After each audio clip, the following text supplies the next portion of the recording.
بسم اللہ الرحمن الرحیم۔ السلام علیکم ورحمۃ اللہ وبرکاتہ۔ محترم ناظرین، حضرت عبد الرحمن بن عوف رضی اللہ تعالی عنہ سے روایت ہے، ایک دن نبیوں کے سردار، مدینے کے تاجدار حضرت محمد مصطفیٰ صلی اللہ علیہ وسلم اپنے دولت خانے یعنی گھر مبارک سے باہر تشریف لائے اور ایک باغ کی طرف رخ فرمایا۔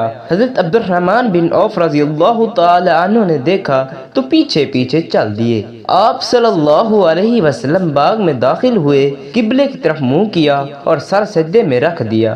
حضرت عبد الرحمن بن عوف رضی اللہ تعالی عنہ دور کھڑے دیکھتے رہے۔ فرماتے ہیں حضور اقدس صلی اللہ علیہ وسلم نے بہت لمبا سجدہ کیا، یہاں تک کہ مجھے خوف ہونے لگا کہ کہیں حالت سجدے میں اللہ پاک نے روح مبارک قبض نہ فرما لی ہو۔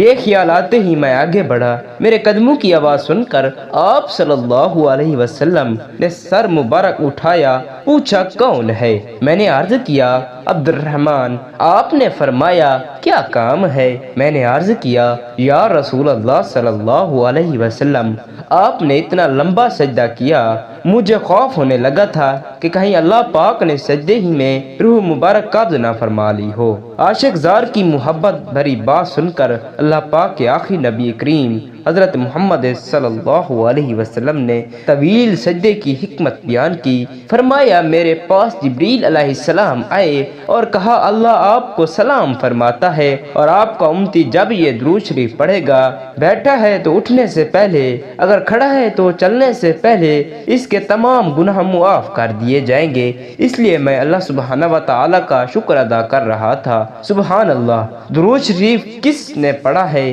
رحمت کس پر اترے گی، سلام کس نے بھیجنا ہے، اللہ کریم کی سلامتی کس پر اترے گی اور سجدہ شکر کون ادا کرے گا؟ امت کا غم کھانے والے، شفاعت فرمانے والے، امت کو بخشوانے والے، جنت میں پہنچوانے والے آقا کریم صلی اللہ علیہ وسلم کو اپنی امت سے کتنا پیار ہے۔ امت گناہ کرے، ہمارے آقا صلی اللہ علیہ وسلم راتیں رو رو کر گزارے، امت کو نعمت ملے، ہمارے آقا صلی اللہ علیہ وسلم شکر کے سجدے کریں۔ حضرت انس رضی اللہ تعالی عنہ سے روایت ہے کہ تاجدار مدینہ حضرت محمد مصطفیٰ صلی اللہ علیہ وسلم نے فرمایا جو شخص یہ درود پاک پڑھے گا، اگر کھڑا تھا تو بیٹھنے سے پہلے اور بیٹھا تھا تو کھڑا ہونے سے پہلے اس کے گناہ معاف کر دیے جائیں گے۔ ہم تمام صحابہ نے جب یہ مبارک الفاظ آپ کے مبارک زبان سے سنے تو ہمارے تجسس اور بے اختیاری نے گھیرا کر لیا تاکہ حضور اقدس صلی اللہ علیہ وسلم کس وقت وہ درود شریف عطا فرمائیں اور ہم پڑھتے رہیں، اور وہ درود شریف یہ ہے: بسم اللہ الرحمن الرحیم، اللہم صلی علی سیدنا و مولانا محمد وعلی آلہ وسلم۔ قبولیت دعا کے لیے معاون اسباب میں چند یہ اسباب شامل ہیں، یعنی دعا میں اخلاص دعا کے لیے ہم اور عظیم ترین ادب ہے۔ اللہ تعالیٰ نے بھی دعا میں اخلاص پر زور دیتے ہوئے فرمایا، ترجمہ: اور عبادت اللہ تعالیٰ کے لیے خالص کرتے ہوئے دعا میں اسی کو پکارو۔ اور یہ دعا میں اخلاص کا مطلب یہ ہے کہ دعا کرنے والا یہ نظریہ رکھے کہ صرف اللہ عز و جل کو ہی پکارا جا سکتا ہے اور وہی اکیلا تمام ضروریات کو پورا کر سکتا ہے، اور دعا کرتے ہوئے ریاکاری سے گریز کیا جائے، توبہ استغفار اور اللہ تعالیٰ کی طرف رجوع، چونکہ گناہ دعاؤں کی عدم قبولیت کے لیے بنیادی سبب ہے۔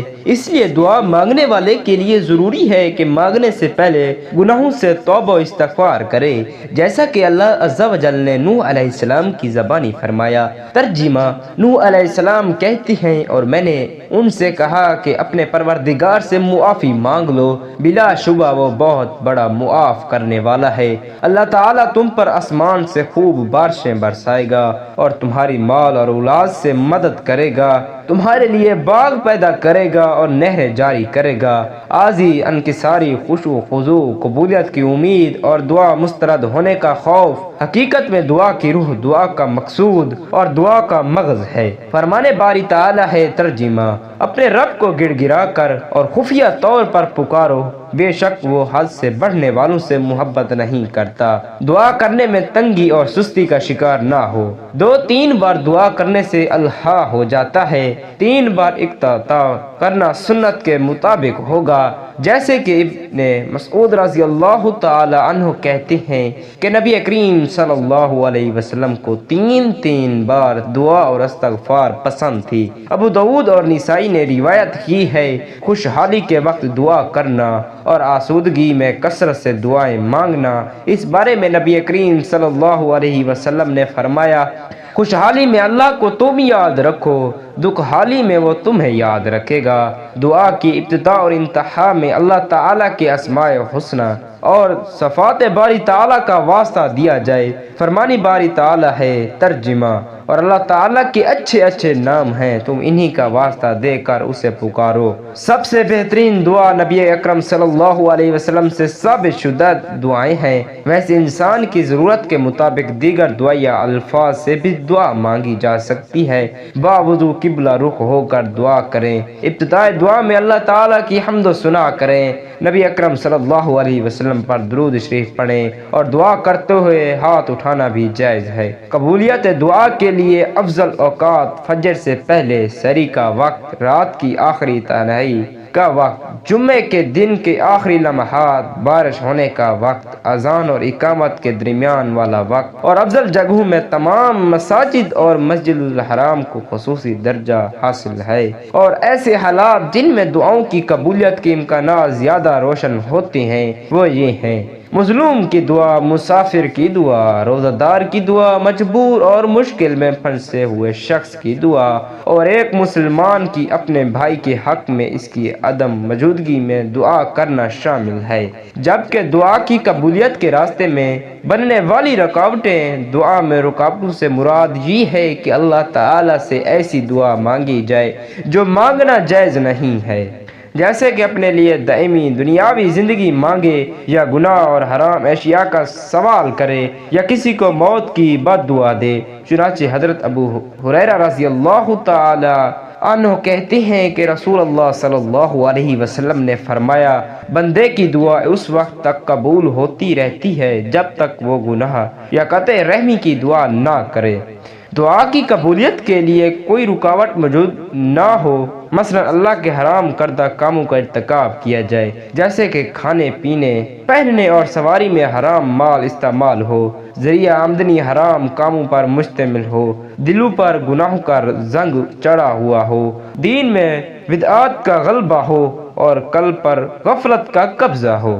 حرام کمائی قبولیت دعا کے لیے سب سے بڑی رکاوٹ ہے۔ حضرت ابو ہریرہ رضی اللہ تعالی عنہ کہتے ہیں کہ رسول اللہ صلی اللہ علیہ وسلم نے فرمایا، لوگوں بے شک اللہ تعالی پاک ہے اور پاکیزہ اشیاء ہی قبول کرتا ہے۔ چنانچہ اللہ تعالیٰ نے متقی لوگوں کو بھی وہی حکم دیا ہے جو رسولوں کو دیا۔ ارشاد ربانی ہے ترجمہ: اے رسولو، پاکیزہ چیزیں کھاؤ اور نیک عمل کرو، بے شک تم جو بھی کرتے ہو میں اس کو بخوبی جانتا ہوں۔ ترجمہ: اے ایمان والو، ہم نے جو تم کو پاکیزہ اشیاء عنایت کی ہیں ان میں سے کھاؤ۔ پھر اس کے بعد آپ صلی اللہ علیہ وسلم نے ایک آدمی کا ذکر فرمایا جس کے لمبے سفر کی وجہ سے پورا گندگا اور گند و غبار سے آٹے ہوئے بال ہیں۔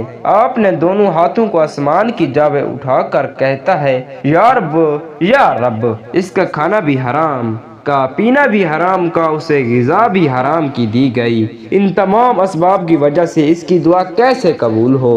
اس حدیث کو مسلم نے روایت کیا ہے۔ نبی اکرم صلی اللہ علیہ وسلم نے اس شخص کا ذکر کرتے ہوئے کچھ امور بھی بیان فرمائے جن سے دعا کی قبولیت کے امکانات زیادہ روشن ہو جاتے ہیں، مثلا کہ وہ مسافر ہے، اللہ کا ہی محتاج ہے، لیکن اس کے باوجود دعا اس لیے قبول نہیں ہوتی کہ اس نے حرام کھایا۔ دعا کی قبولیت کے لیے جلد بازی کرنا اور مایوس ہو کر دعا ترک کر دینا۔ حضرت ابو ہریرہ رضی اللہ تعالی عنہ سے مروی ہے کہ حضور اقدس صلی اللہ علیہ وسلم نے فرمایا، تم میں سے کسی کی دعا اس وقت تک قبول کی جاتی ہے جب تک قبولیت دعا کے لیے جلد بازی نہ کرے اور کہہ دے میں نے دعائیں تو بہت کی ہیں لیکن کوئی قبول ہی نہیں ہوتی۔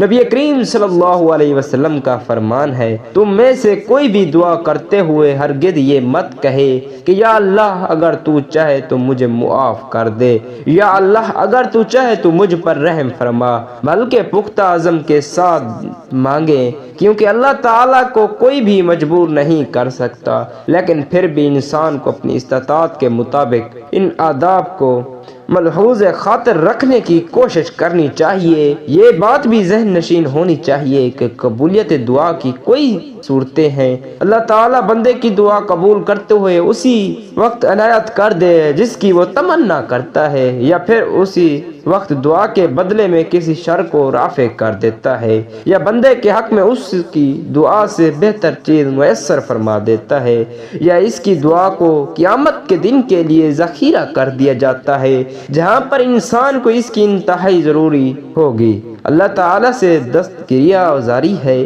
دعا ہے میرے تمام مسلمان بہن بھائیوں کے صغیرہ و کبیرہ گناہ معاف فرمائے، آمین یا رب العالمین۔